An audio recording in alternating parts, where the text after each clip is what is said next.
The Count of Monte Cristo by Alexandre Dumas. On the 24th of February 1815, the lookout at Notre-Dame de la Garde signalled the arrival of the three-master, the Pharaon, from Smyrna. A private signal, a flag half-mast, was hoisted, indicating a misfortune on board.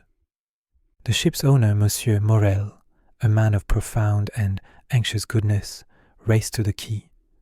He was met by a young man, not yet 20, whose calm eyes and steady demeanour seemed ill-suited to the news of a captain lost at sea. "Alas, Monsieur Morel," said the young man, "we have lost our brave Captain Leclerc." "And the cargo?" Morel asked, a merchant's anxiety warring with his grief. "The cargo is safe, sir." "And I believe," the young man, Edmond Dantès, continued, "that you will be satisfied. I took the liberty of anchoring at the island of Elba. It was Captain Leclerc's dying wish. He had a packet to deliver to the Grand Marshal Bertrand." As they spoke, another man, the ship's purser, listened from the deck. This man was Danglars, a calculating figure of 25, who despised Dante for his competence, his youth, and the favour he found with their patron. "At Elba," Morel murmured, troubled. "Edmond, you did right to fulfil the captain's wish, but it was imprudent." "I have the letter here, sir," Dante said, "given to me by the Emperor himself." "My dear Dantès," Morel said, placing a hand on his shoulder, "let us speak of this no more. You have done well. I intend to name you Captain of the Pharaon." This promise, overheard by Danglars, was the final spark. That evening Dantès, his heart full, rushed to his father, an old man he sustained with his wages, and then to the Catalan village to see his fiancée, the magnificent Mercedes.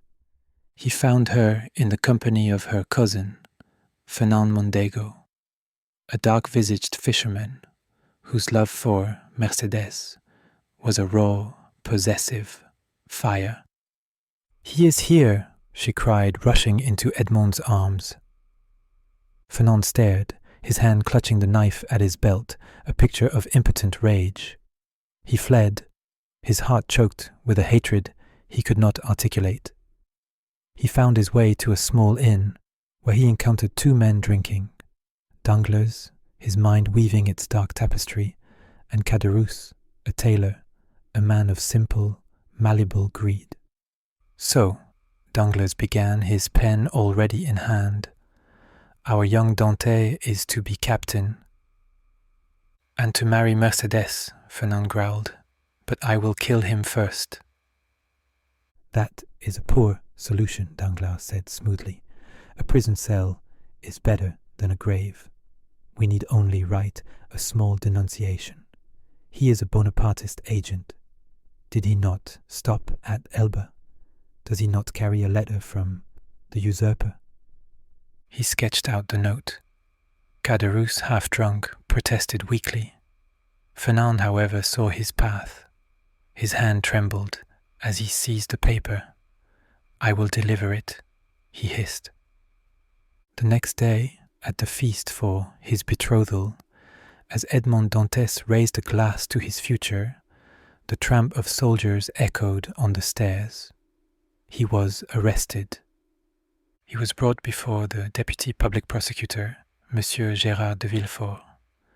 Villefort was not a wicked man by nature, but he was a man consumed by a cold and terrifying ambition. He was a royalist, set to marry into a powerful royalist family, and he lived in mortal dread of his father, a ruined Girondin and ardent Bonapartist named Noirtier. Villefort was, at first, charmed by Dantès' innocence. The young sailor was clearly a political simpleton, a mere courier. "You are free," Villefort was about to declare. "But first, this letter you carry, To whom was it addressed? To Monsieur Noirtier, Rue Coq-Héron, in Paris, Dantès replied.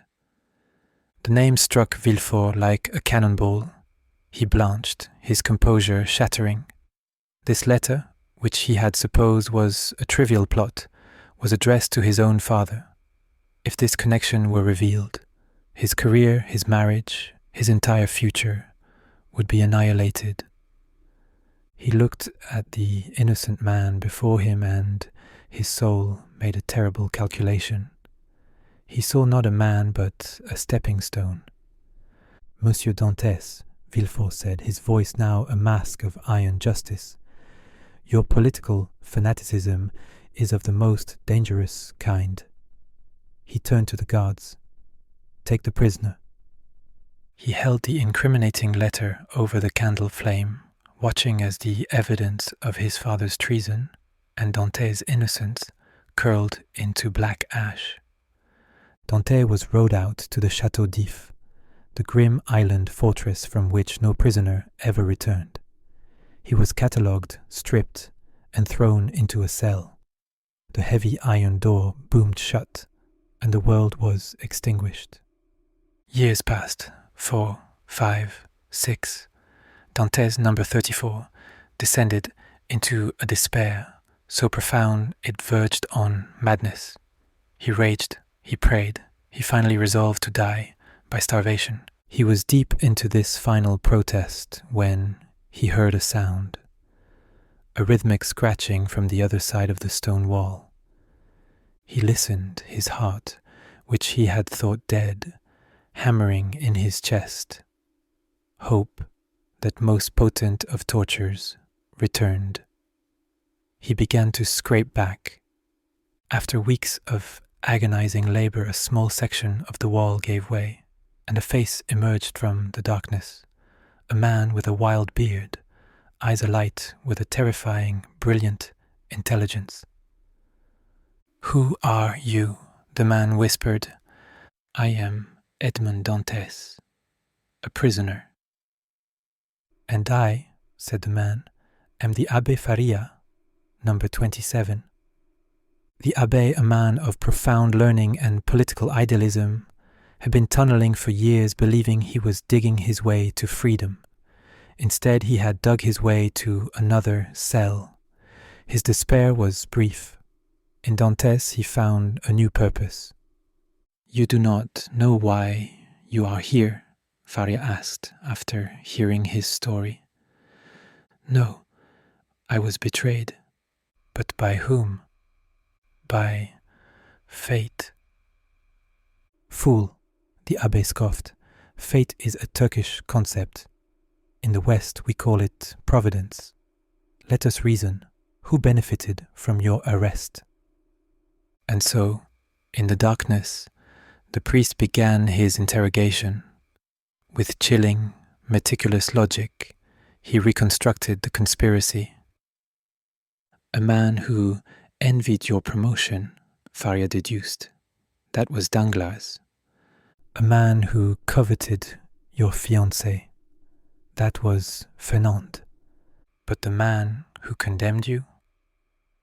"The man who burned the letter and had no motive to save you, but every motive to silence you." "Villefort!" Dantès cried, the name tearing from his throat.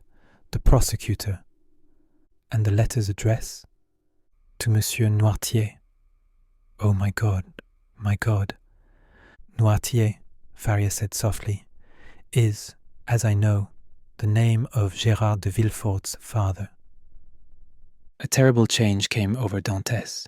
The simple sailor died, and in his place a spectre was born, forged of patience and cold fury. "For my long martyrdom," he swore, "I will repay them." Faria became his father, his tutor, his world. He taught Edmond history, mathematics, chemistry, economics, and 3 languages. He transformed the raw, ignorant sailor into a man of profound, dangerous cultivation. But the abbé was old. A malady, which he called a cataleptic fit, seized him. knowing he was dying, he revealed his final secret. "I was the tutor to the Cardinal Spada," Faria whispered, his breath shallow. "His family was poisoned by a Borgia. But the Cardinal, suspecting, had hidden his family's legendary treasure. He left me the map. It is on the island of Monte Cristo. It is yours, Edmond. A soldier's fortune to enact your justice." That night, the Abbé Faria died. When the jailers came, they found the body and sewed it into a simple burial sack. But the man in the sack was not the abbé. It was Edmond Dantès. He held his breath as he was carried out, felt the rush of cold night air, and then the terrible plunging fall. A cannonball, tied to his feet, dragged him into the depths.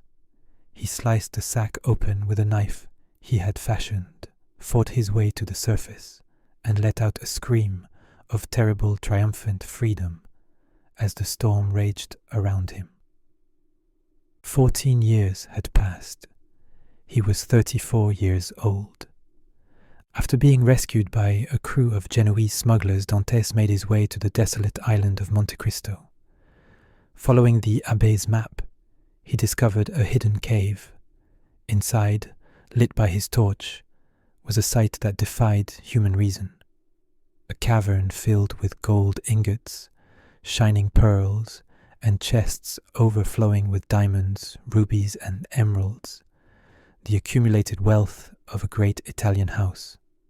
Dantès was now, quite possibly, the richest man on earth. He was no longer a man, but an agent of Providence. He became the Count of Monte Cristo. His first act, however, was not vengeance, but gratitude. Disguised as an Italian priest, the Abbé Busoni, he visited Caderousse, the tailor, who now ran a failing inn. He confessed the dying Dantès and learned the full story of the conspiracy, which Caderousse in his greed revealed. As a reward for this information, the abbé gave him a diamond worth 50,000 francs. Caderousse's greed, as the Count anticipated, was his undoing. He murdered the jeweler who came to buy the stone, and then his own wife, fleeing into a life of crime. The Count's second disguise was as an English banker, Lord Wilmore. He went to Marseille and found his old patron, Monsieur Morel, on the brink of financial ruin. Morel, a man of perfect honor, was preparing to take his own life, rather than default on his debts. On the day the debts were due, Morel's daughter Julie received a letter from Sinbad the sailor. It directed her to a small apartment where she found a red silk purse, the very purse her father had once filled to pay for Dantès' father's funeral. Inside was a diamond large enough to save the family, and a note cancelling all of Morel's debts. As the family wept with joy, they heard a shout from the harbour. Sailing into port, identical in every line and spar, was a new ship. On its prow was painted the name, the Pharaoh. "Be happy, noble heart," the Count watched from afar, his first tears in 14 years tracing paths down his cheeks. "You are the exception to my hatred." His goodness complete, he turned to Paris. 10 years later, the Count of Monte Cristo made his entrance into Parisian high society. His wealth was legendary, his past a mystery. He was the most sought-after man in the city, and in that city his enemies had flourished. Fernand Mondego was now the Comte de Morcerf, a celebrated general, a peer of France, and husband to a beautiful, melancholy woman, Mercedes. Danglars was a baron, the most powerful and ruthless banker in Paris, obsessed with a fortune he could never quite count. Gérard de Villefort was the procureur du roi, the unassailable, iron-willed pillar of French justice. The Count began his siege. He first insinuated himself by saving their children. In Rome during the Carnival, he arranged for Albert de Morcerf, Fernand's son, to be kidnapped by the bandit Luigi Vampa, who was, in fact, on the Count's payroll. The Count rescued him, earning the Morcerf family's eternal gratitude.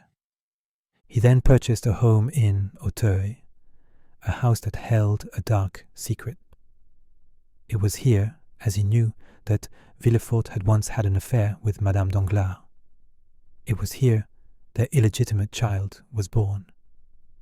And it was here that Villefort had tried to bury the living infant in the garden. The child had been rescued by a smuggler, raised as a brigand, and named Benedetto. The Count found this man, now a vicious murderer, and launched him into society as the fabulously wealthy Viscount Andrea Cavalcanti. His pieces were on the board. The first to fall was Fernand. The Count possessed a living weapon, Haydée, a beautiful Greek woman he presented as his ward. She was in fact the daughter of the Ali Pasha of Janina, whom Fernand in his military capacity had betrayed, murdered, and sold his wife and daughter into slavery. The Count subtly guided a journalist to the story. The newspapers exploded with the affair of Janina. At a public hearing, Haydée appeared. "I am the daughter of Ali Pasha," she declared, her voice ringing with clarity. "I was sold in the market at Constantinople. The man who betrayed my father, the man who sold me, was that man, Fernand Mondego." Fernand was destroyed. His son, Albert, believing the Count had engineered his father's downfall, challenged him to a duel. That night, a veiled woman came to the Count's home. It was Mercedes. "Edmond," she whispered, and the Count staggered as if shot. She was the only one who had recognized him. "Spare my son." He looked at the woman he had once loved, and, for the first time, his resolve faltered. He saw the pain his vengeance was causing the innocent. He agreed not to kill Albert. The next morning, at the duel, Albert, having been told the truth by his mother, publicly apologized to the Count and renounced his father's name. He and Mercedes left, vanishing into poverty. Fernand, abandoned and ruined, confronted the Count in his study. "Who are you?" he shrieked. "Why have you done this?" The Count strode to his study, donned a sailor's cap and jacket, and threw open the door. "Look at me, Fernand. I am the man whose fiancée you stole, whose life you destroyed. I am the sailor you condemned to rot. I am Edmond Dantès." Fernand Mondego stared, his mind breaking. He fled to his empty mansion and put a pistol to his head. One was down. The second to fall was Danglars. His sin was greed. His punishment would be financial. The Count opened an unlimited credit with Danglars, dazzling the banker who believed he had found a bottomless well of profit. The Count then manipulated the stock market. He used the new telegraph system to send a false report of a Spanish revolution, causing Danglars to panic sell and lose 1 million francs. He orchestrated the engagement of Danglars' daughter, Eugénie, to his puppet, Andrea Cavalcanti, promising a dowry of 3 million. But the Count's greatest weapon was his own credit. After Danglars had gathered all his liquid assets to honor the Count's account, the Count appeared. "Monsieur," he said calmly, "I have a note for 5 million francs. I would like it in cash." Danglars was ruined. The Viscount Cavalcanti was exposed as a fraud and arrested. Danglars, desperate, embezzled 5 million francs from the hospital fund, his last remaining deposits, and fled the country. He fled to Rome, where he was captured by Luigi Vampa. He was held in a cell, starving. When he asked for food, he was told he could have it, for a price. "A chicken," said the bandit Peppino, "is 100,000 francs. Danglars, weeping, paid. He paid for bread, for water, until all 5 million francs were gone. Broken and skeletal, he was brought before the Count. "I am Edmond Dantès," the Count said. "I am the man whose post you stole, whose life you bartered for a captain's commission." Seeing the pathetic, snivelling wretch before him, the Count's anger dissolved into a cold pity. "I forgive you," he said. "You are free to go. Live, if you can, on the pittance I have left you." 2 were down. The final vengeance was for Villefort. This was the most complex, for Villefort's sin was the most personal. The Count discovered a cancer in the prosecutor's own home. His second wife, Héloïse, a cold-blooded poisoner. She was systematically murdering her husband's family, his first wife's parents, and even attempting to kill his daughter, Valentine, to secure the inheritance for her own young son, Edward. The Count did not stop her. He merely taught her about poisons, an invisible hand guiding her dark work. He became an observer, watching as the justice of God fermented in the house of the man who represented the justice of men. But the Count had one weak spot. Valentine, Villefort's angelic daughter, was beloved by Maximilien Morel, the son of the good man who had saved him. The Count could not let her die. As the poisoner struck, the Count, working through his disguise as Abbé Busoni, gave Valentine a small dose of the Abbé Faria's potion, a powerful elixir that simulated death. The house of Villefort was plunged into mourning. Maximilien, in his grief, was suicidal. The plot converged at the trial of Andrea Cavalcanti, or rather, Benedetto. The trial was Villefort's great triumph, but as he prepared to sentence the criminal, Benedetto rose. "Spare me your judgment," the convict snarled. "I have a secret to tell. It was a night in Auteuil. A man of the law, a prosecutor, had an affair with a noblewoman. A child was born. The man took the living infant, placed it in a box, and buried it in the garden. That man, my father, is the Procureur du Roi, Monsieur de Villefort." The courtroom erupted. Villefort, his reputation annihilated, his secret heart exposed, stared in mute horror. He fled the court, a broken man. He raced home, his mind collapsing. He had deduced his wife was the poisoner and had given her an ultimatum. A quiet death, or the scaffold. He entered his study to find she had obeyed. She had taken poison, but she had not died alone. Lying beside her, his face pale and serene, was his young son, Edward. As Villefort stared at the body of his innocent child, a figure emerged from the shadows. "I am Edmond Dantès," the Count declared. Villefort, his mind shattered, pointed at the small dead boy. "Look," he whispered. "Are you avenged?" The Count recoiled. He had planned for the guilty, but the child was innocent. He had sought to be Providence, but had he become a monster? The death of the boy was a price his soul had not been prepared to pay.